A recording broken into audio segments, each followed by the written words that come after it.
আসসালামু আলাইকুম সম্মানিত ভিউয়ার্স, আশা করি সকলে ভালো আছেন। তো বন্ধুরা দেখো, একটি কুইক চার্জার আমি আজকে খুলছি।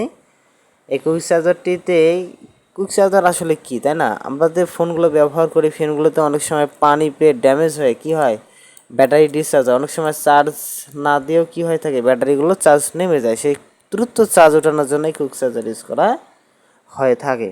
তো বন্ধুরা দেখো, এখানে কি কি ইউজ করা আছে আপনাদের একটু সংক্ষেপে দেখাই। একটি ট্রান্সফর্মার ইউজ করা আছে, তার দুইটি লেগ সেকেন্ডারি সেকশনে। একটি লেগ সরাসরি কোথায় হয়েছে, ক্যাপাসিটরের নেগেটিভ প্রান্তে সংযুক্ত হয়েছে, আর নেগেটিভ প্রান্ত থেকে একটি বাল্ব সংযুক্ত হয়েছে। ক্লিয়ার?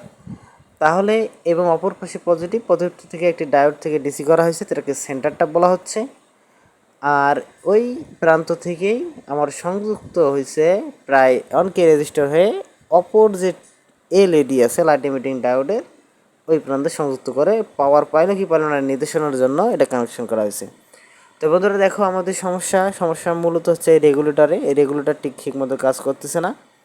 তো রেগুলেটর সমস্যা কি, আসলে সমস্যাটি দেখাবো। সমাধান করা ভাই দেখানো পসিবল না, কারণ ভিডিওটা অনেক লং হয়ে যায়।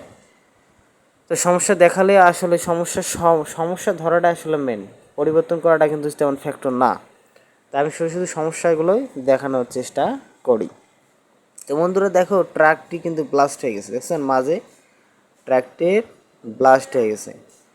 তো এই যে ব্লাস্টটা কেন হলো, মূলত এখানে হয়তো আউটপুটে কোনো চাপ পড়ছে, ফলে ট্রাকটা নষ্ট হয়ে গেছে। কারণ ট্রাকটা নষ্ট হওয়ার কারণে হলো MT1 এবং MT2 প্রান্ত থাকে, তিনটা প্রান্ত থাকে, একটা গেট, একটা MT1, একটা হচ্ছে MT2। এই তিনটির মধ্যে দুইটা দিয়েই পাওয়ার সরবরাহ করা হয়।